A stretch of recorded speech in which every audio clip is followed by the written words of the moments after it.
नियमित press briefing में आप सभी का स्वागत है। जैसा कि आप सभी लोग को पता है कि लोक आस्था के महान पर्व छठ 2022 में शांतिपूर्ण तरीके से जिसकी तैयारियां अब शुरू हो गई हैं और उसके अवसर पर पुलिस मुख्यालय के द्वारा जो बल की प्रतिनियुक्ति की गई है उसका संक्षिप्त ब्यौरा मैं आपके सामने रखना चाह रहा हूँ। इस पूरे पर्व को शांतिपूर्ण और सुरक्षित मनाए जाने के लिए बिहार विशेष सशस्त्र पुलिस की लगभग 36 कंपनियां विभिन्न जिलों को अलॉट की गई हैं। उसके अलावा होमगार्ड्स करीब 3000, घुड़सवार दस्ता की 5 अलग अलग टुकड़ियां और उसके अलावा केंद्रीय सशस्त्र बल हमको उपलब्ध कराए गए हैं 4 कंपनी। उसमें 2 कंपनी रैफ बल है और 2 कंपनी एसएसबी का है। इसको भी विभिन्न जिलों में प्रतिनियुक्त किया गया है। हवलदार और सिपाही की जो अतिरिक्त प्रतिनियुक्तियाँ की गई हैं उसमें 4165, दरोगा और एएसआई की जो प्रतिनियुक्ति है करीब 155, पुलिस इंस्पेक्टर करीब 18 ये जिलों में अतिरिक्त प्रतिनियुक्त किए गए हैं। इसके अलावा जो ट्रेनिंग प्राप्त कर रहे हमारे दरोगा और परिचारी हैं करीब 2100 की संख्या में, उनको भी जिलों में भेजा गया है। जैसा कि आपको पहले बताया गया था, देव औरंगाबाद में विशिष्ट छठ आयोजन को देखते हुए 6 पुलिस उपाधीक्षकों की प्रतिनियुक्ति औरंगाबाद में और पटना के लिए 30 डीएसपी रैंक के पदाधिकारियों की प्रतिनियुक्ति की गई। इस अवसर पर जिला स्तर पर जिला पदाधिकारी और पुलिस अधीक्षकों के द्वारा संयुक्त रूप से बलों की तैनाती का कार्य, गोताखोरों की तैनाती, नाव इत्यादि की व्यवस्था, ट्रैफिक की व्यवस्था, महिलाओं के लिए अलग से व्यवस्था, watch tower, control room, medical emergencies के लिए व्यवस्था, जो सारे इंतजाम होने चाहिए उसका डिटेल ऑर्डर उनके द्वारा निकाला जा रहा है और जगह जगह उसका अनुश्रवण भी किया जा रहा है, जिससे कि ये पर्व शांतिपूर्ण तरीके से आस्था के महान पर्व के रूप में जो ये जाना जाता है उस तरह से मनाया जा सकता है। आपने जो मुझे कहा, मैं सामान्य आंकड़े मेरे पास उपलब्ध हैं, जानकारी भी उपलब्ध है, मैं बताऊंगा। जो विशिष्ट मामले आपने खासकर 2 जगहों के पूछे, एक आपने बताया है गया का और दूसरा आपने बताया है वैशाली, वो मैं जानकारी उपलब्ध करा के आपको निश्चित रूप से बता दूंगा। मैं केवल इतना ही कहना चाहता हूं और आप लोगों को अवगत भी हैं कि लगातार जो भी पर्व त्यौहार हमारे हुए, अभी आपने देखा किस तरह से दुर्गा पूजा पर्व त्यौहार मनाया गया, बाकी जो पर्व त्यौहार मनाए जा रहे हैं, अभी लक्ष्मी पूजा, काली पूजा का विसर्जन भी हो गया है। एक आध जगह जो छोटी मोटी घटनाएं हुई हैं उस पर पुलिस निश्चित रूप से कार्रवाई करेगी और यह हमारे बल की प्रतिनियुक्ति एक हिस्सा है, हमारी निरोधात्मक कार्रवाई किया जाना एक दूसरा हिस्सा है और तीसरा हिस्सा है कि आम जनता जो उस पर्व त्यौहार को मना रही है और जो जिनकी जिम्मेवारी है वो भी पुलिस प्रशासन को सहयोग करते हैं। कुल मिला के पूरे समाज में पर्व त्यौहार शांतिपूर्ण से मनाए जाएं, सबकी जिम्मेवारी होती है। हम लोग पीस कमेटी भी करते हैं और जहां कहीं भी इसका अगर वायलेशन होता है तो हम लोग कान दर्ज करके कार्रवाई करते हैं।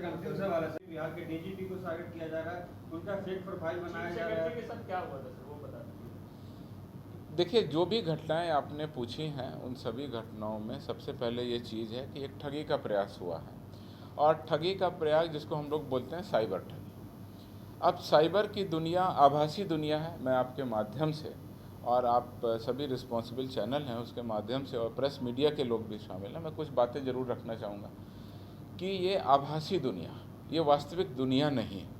इसमें पर्दे के पीछे कौन आदमी आपको फ़ोन कर रहा है, उसने फ़ोटो किस आदमी का लगाया है और किस तरह से वो ठगी कर रहा है, इसमें बहुत ज़्यादा अलर्ट रहने की ज़रूरत है।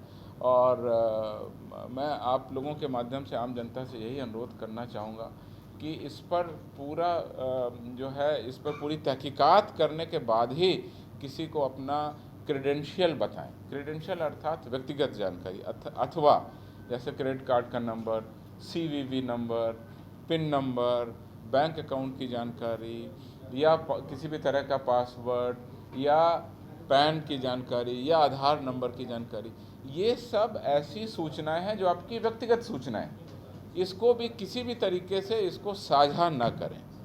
एक तो ये हो गई। और जैसा मैं आपको बता दूं कि फाइनेंशियल क्राइम का आंकड़ा बढ़ता है। दूसरा जो साइबर क्राइम बढ़ता है वो है कि आपके साथ में आपकी निजी जानकारी के साथ में छेड़खानी, कोई आप कहीं पर जा रहे हैं तो उसका फ़ोटो निकाल के किसी उसके साथ में तंग करना, तबाह करना, अनसॉलिसिटेड मैसेजेस भेजना, ये भी एक साइबर क्राइम का बढ़ता हुआ दायरा है। और तीसरा बढ़ता हुआ दायरा है जिसमें साइबर में धमकी दी जाती है, मतलब आप किसी भी तरह से किसी को भी कोई धमकी देते हैं। तो ये सब साइबर क्राइम के विभिन्न आयाम हैं। मैं केवल इतना ही कहूँगा कि आभासी दुनिया, वर्चुअल दुनिया, ये वास्तविक दुनिया नहीं है। और ये एक मैं तो हमेशा कहता हूँ कि पृथ्वी लोक और मतलब तीन जो लोक हैं उससे एक चौथी दुनिया, ये एक साइबर लोक है, एक नई दुनिया है। उसमें आप जो बहुत ज़्यादा लोग विचरण करते हैं अगर साइबर लोक में, तो फिर आपको बहुत ज़्यादा अलर्ट रहने की ज़रूरत है। लास्ट में एक सलाह मैं देना ये चाहूँगा कि इस पर बहुत ज़्यादा विश्वास पुख्ता करने के बाद ही इस पर आगे बढ़ा जाए तो अच्छा। देखिए, साइबर क्राइम एक बढ़ता हुआ अपराध है और जो आधुनिक जीवन शैली है उसमें जो डिजिटल हो रही हमारी जो जीवन शैली है, हमारी जो आर्थिक गतिविधियां हैं, हमारे जो ट्रांजैक्शन हैं, वो डिजिटाइज हो जाने के बाद में स्वाभाविक रूप से इसमें बहुत तेज़ी से वृद्धि हुई है। और ये वृद्धि केवल बिहार के स्तर पर नहीं है, ये लगभग अक्रॉस सभी राज्यों में है। और इंटरनेशनल ट्रेंड भी यही है कि चूँकि हमारा इस पे ट्रैफिक बढ़ गया है इंटरनेट पर, तो इस तरह की घटनाएं बढ़ रही हैं। पुलिस यूनिफॉर्म को लेकर पीएम का एक सजेशन आया है कि वन नेशन वन यूनिफॉर्म होना चाहिए, इसका फायदा होगा या नुकसान होगा? अभी मुझे इस पर कोई कमेंट करना।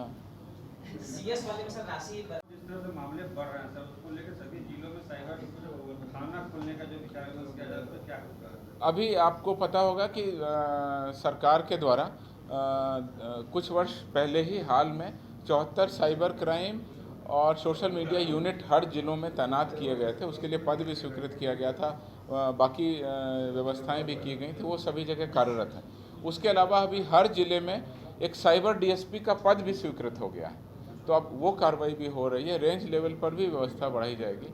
और आर्थिक अपराध इकाई इसकी अभी तक नोडल इकाई है, तो नोडल इकाई के द्वारा अगर साइबर थाना का प्रपोजल बढ़ाया जाएगा तो किस तरह से वो कांडों को दर्ज करेगा, क्योंकि उसमें अनुसंधानक और बाकी चीज़ों और तकनीकी अनुसंधानकों की आवश्यकता होगी, तो वो अलग से हम लोग कर लेंगे। अभी फ़िलहाल जो है वो cyber crime social media unit है। तो सर उपचुनाव होने वाले हैं बिहार के, सर मोकामा और गोपालगंज में चुनाव होने वाले हैं। पुलिस मुख्यालय की क्या कुछ तैयारी है और सैनिक बल की कितनी कंपनियों को बुलाई गई है? क्योंकि मोकामा सर एक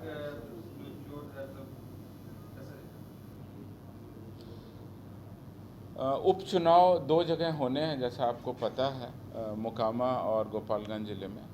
उन दोनों जगहों के लिए पर्याप्त संख्या में केंद्रीय अर्धसैनिक बल उपलब्ध हैं।